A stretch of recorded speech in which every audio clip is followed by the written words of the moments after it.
His mercy extends to those who fear him, from generation to generation.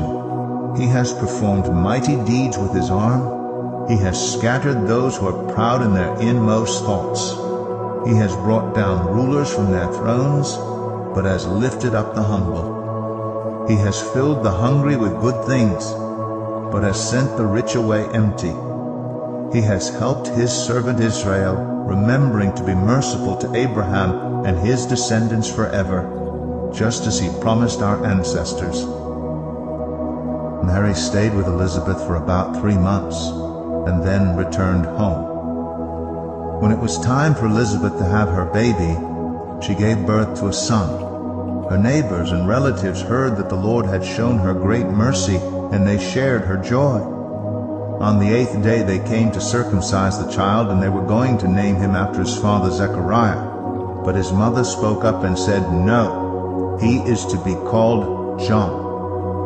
They said to her, "There's no one among your relatives who has that name."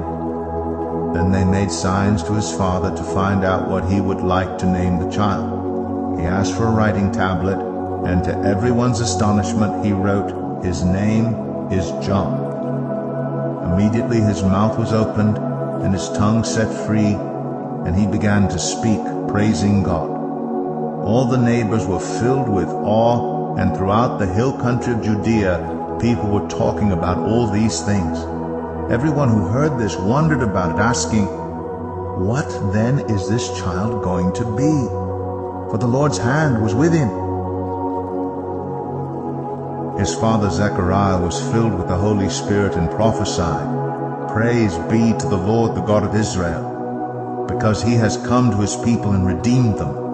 He has raised up a horn of salvation for us in the house of his servant David, as he said through his holy prophets of long ago.